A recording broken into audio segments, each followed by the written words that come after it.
Good evening all of you. आज फिर मैं एक नए टॉपिक के साथ आपके सामने, that is stability of cycloalkenes, जिसको डिफाइन किया है बेयरस्टेइन थ्योरी ने कि अगर हमारे पास कोई साइक्लिक कंपाउंड है, दैट मीन्स साइक्लोएल्केन्स हैं, सिर्फ साइक्लोएल्केन्स के बारे में, अगर हमारे पास कोई साइक्लोएल्केन्स हैं तो उनका स्टेबिलिटी हम किस तरह से फाइंड कर सकते हैं या फिर बता सकते हैं कि वो कितने स्टेबल है, कितने अनस्टेबल हैं, according to their bond angle, according to their bond strength. तो इसके लिए एक थ्योरी प्रपोज किया गया है जिसको हमने कहा बेयरस्टेइन थ्योरी। बेयरस्टेइन थ्योरी एक्चुअली में अडोल्फ वैन बेयर ने 1885 में दिया था। इस थ्योरी के अकॉर्डिंग यहाँ पर बात किया गया है कि अगर हमारे पास कोई साइक्लिक कंपाउंड्स हैं तो साइक्लिक कंपाउंड्स में एंगल स्ट्रेन कितना होगा वो डिफाइन किया है बेयर ने, यानी कि बेयरस्टेइन थ्योरी ने। तो वही हम देख लेते हैं, कैलकुलेट कर लेते हैं कि किस साइक्लोप्रोपेन में, साइक्लोब्यूटेन में, पेंटेन में, हेक्सेन में कितना कितना एंगल स्ट्रेन होगा और उसके अकॉर्डिंग वो कितना स्टेबल होगा।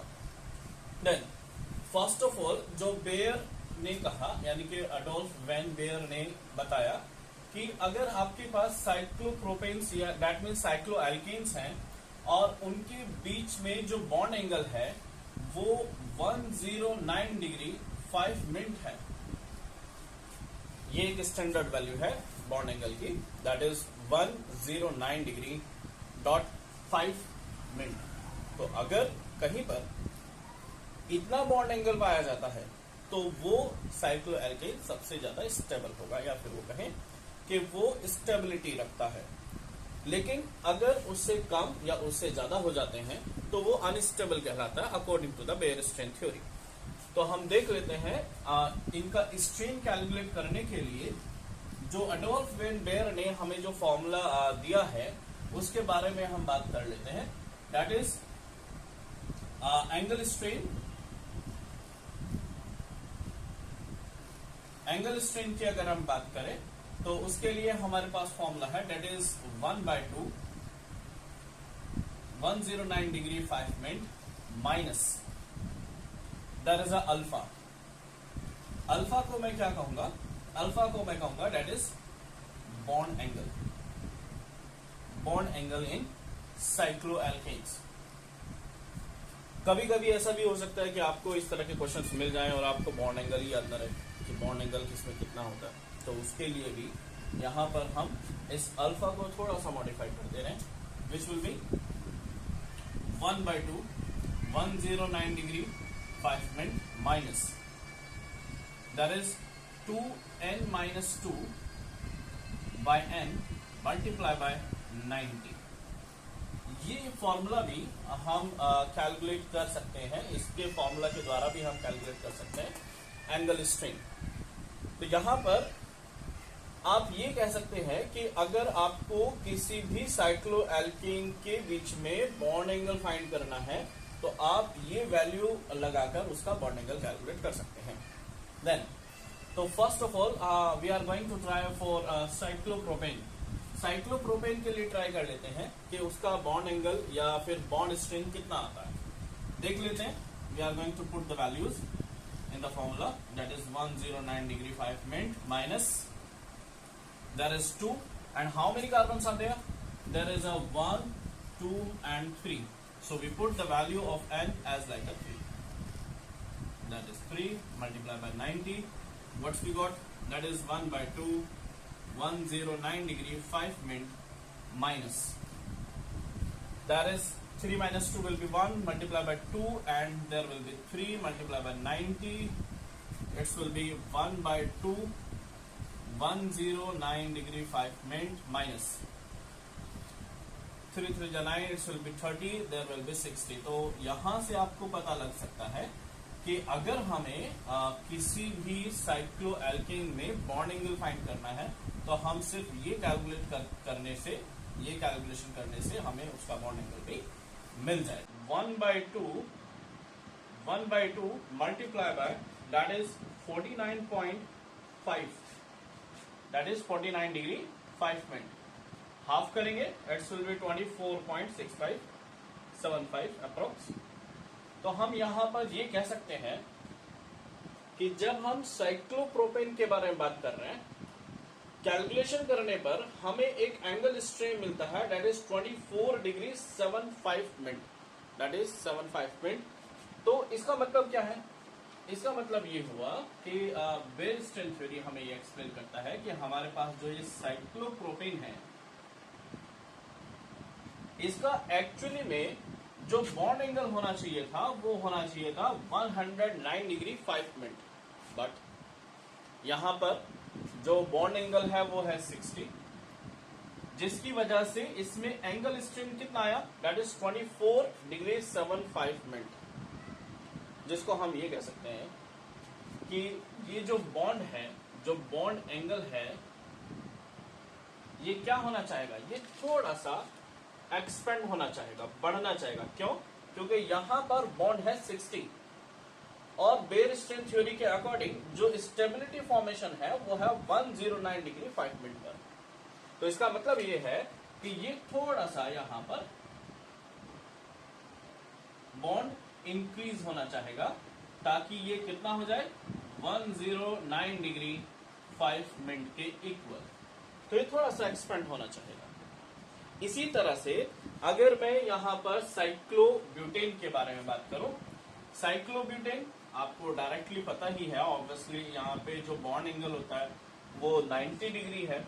तो इसके लिए मैं डायरेक्टली लिख रहा हूं that is 1/2 109 degree 5 minute minus 90, it will be 19.5, that is 1/2 multiplied by 19.5। तो यहाँ पे बॉन्ड एंगल स्ट्रेन कितना आता है, यहाँ पे bond angle strain that is 9.75, 9 degree 75 minute. तो यहाँ पर क्या है, यहाँ पर हम ये समझ सकते हैं कि ये जो 90 डिग्री का बॉन्ड एंगल यहाँ पर बन के आया है साइक्लोब्यूटेन में, but according to the Baeyer strain theory ये स्टेबल कब रहेगा, जब इसका 109 डिग्री 5 मिनट बॉन्ड एंगल होगा। तो इसमें भी क्या होगा, ये भी थोड़ा सा यहां से एक्सपेंड होना चाहेगा, जिसकी वजह से हम ये कह सकते हैं कि साइक्लोब्यूटेन भी एक अनस्टेबल कंपाउंड है। दोनों के बीच में कंपैरिजन अगर हम करें साइक्लोप्रोपेन और साइक्लोब्यूटेन में, तो यहां पर जो हमारा बॉन्ड एंगल स्ट्रेन आया था वो अप्रोक्सीमेटली 24 डिग्री 75 मिनट था, बट यहां पर जो हमारा आया है दैट इज 9 डिग्री 75 मिनट आया। तो हम ये कह सकते हैं कि cyclobutane is more stable than to cyclopropane, क्योंकि यहाँ पे जो बॉन्ड एंगल स्ट्रेन है वो थोड़ा कम है और साइक्लोप्रोपेन में थोड़ा सा ज्यादा है। अभी मैं डायरेक्ट बात कर रहा हूं किसके लिए, यहां पर आ जाए साइक्लोहेक्सेन पर। साइक्लोपेंटेन के लिए आप कैलकुलेट करेंगे और मुझे बताएंगे कमेंट्स में कि आपका बॉन्ड एंगल स्ट्रेन कितना आया और ये स्टेबिलिटी कितना रखता है। साइक्लोहेक्सेन की अगर मैं बात करूं तो जनरली अगर मैं पूरा फॉर्मूला लगाऊंगा तो भी ऑब्वियसली 120 डिग्री ही इनके बीच का बॉन्ड एंगल आना है। आप एक बार ट्राई कर सकते हैं इसको कैलकुलेट करने के लिए, लेकिन मैं डायरेक्टली लिख दे रहा हूं that is 109 degree 5 minute minus 120 degree. Cyclohexane में जो बॉन्ड एंगल होता है वो टोटल होता है 120 degree. Then there will be 1/2, दोनों को माइनस करेंगे, what's you got that is 10.5 degree, 10 degree 5 minute, it will be that is 5.25, 5 degree 25 minute. अब आप जरा यहां पर देखिए, अगर मैं यहां पर कहूं कि यहां पर जो स्टेबिलिटी फैक्टर आया है, यहां पर जो बॉन्ड एंगल स्ट्रेन आया है वो ऑब्वियसली माइनस में है, क्योंकि हमने 109 में से 109.5 डिग्री में से 120 को माइनस किया है। सो जो हमारा आंसर है वो ऑब्वियसली माइनस में है। तो इसका मतलब क्या हुआ, इसका मतलब ये हुआ ये जो साइक्लोहेक्सेन का जो बॉन्ड एंगल है ये थोड़ा सा कंप्रेस होना चाहेगा। जैसे यहाँ पर ये थोड़ा सा डिफॉर्म होना चाहता है, यानी कि थोड़ा सा बढ़ना चाहता है, इसी तरह से यहाँ पर थोड़ा सा कंप्रेस होना चाहेगा, क्योंकि ये वैल्यू यहाँ पर दोनों प्लस में है और ये वैल्यू दोनों हमारे यहाँ पर माइनस में आई है। तब हम ये कह सकते हैं कि यहाँ पर जो बॉन्ड एंगल स्ट्रेन आया है हमारा दैट इज -5 डिग्री 25 मिनट। तो यहाँ पर ये बॉन्ड थोड़ा सा कंप्रेस होना चाहेगा, थोड़ा सा दबना चाहेगा, ताकि इसका टोटल बॉन्ड एंगल आ जाए कितना, that is 109 degree 5 minute. Is it clear? तो इसी चीज को एक्सप्लेन करता है हमें बॉन्ड एंगल स्ट्रेन हमें जो फॉर्म करता है वो है बेयर स्ट्रेन थ्योरी। तो बेयर स्ट्रेन थ्योरी के अकॉर्डिंग हम देख सकते हैं हमारे पास जो साइक्लोएल्केन्स हैं वो कितने स्टेबल हैं, उनके अंदर बॉन्ड एंगल स्ट्रेन कितना है। अब दूसरी बात आती है यहाँ पर एक बेयर स्ट्रेन थ्योरी जब हमें एक्सप्लेन कर रहा है साइक्लोप्रोपेन और साइक्लोहेक्सेन के बारे में, तब हम देख रहे हैं कि साइक्लोप्रोपेन का जो एंगल स्ट्रेन है वो है 24 डिग्री 75 मिनट। साइक्लोहेक्सेन में अगर हम बात करें, साइक्लोहेक्सेन में हमारा जो बॉन्ड एंगल स्ट्रेन है दैट इज 5 डिग्री 25 मिनट। तो यहां पर according to the Baeyer strain theory अगर ये प्लस में है तो यहां पर कहा गया है cyclopropane is more stable than to cyclohexane according to the Baeyer strain theory. लेकिन जब हम एक्सपेरिमेंटल डाटा देखते हैं, जब हम इनको दोनों को कंपैरिजन करते हैं according to the experimental data, तो हमें पता चलता है cyclohexane is more stable than to cyclopropane. तो यहाँ पर कुछ ऐसे पॉइंट्स हैं जो बेयर स्ट्रेन थ्योरी के फेलियर पॉइंट्स हैं। अब साइक्लोहेक्सेन ऐसा क्यों है कि ये साइक्लोप्रोपेन से ज्यादा स्टेबल है? क्योंकि शायद आपने पढ़ा होगा या फिर मैं इस पे वीडियो भी काफी सारी बना दूंगा कि साइक्लोहेक्सेन जो है वो बोट और चेयर फॉर्म में रह सकता है। इसका जो कन्फर्मेशन है वो बोट और चेन में भी है, बोट और चेयर फॉर्म में।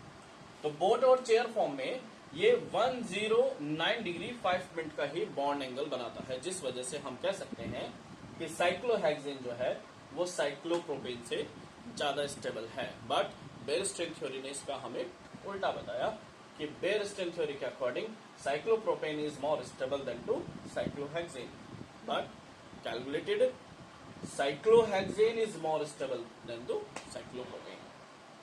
इसी तरह की और वीडियो मैं बनाता रहूंगा। आप मुझे कमेंट करते रहें, अपने टॉपिक्स कमेंट करते रहें, काफी सारे जितने भी आपके क्वेश्चंस हैं वो मुझे सेंड करते रहें ताकि मैं आपको इनके सॉल्यूशन देता रहूं। Thank you very much.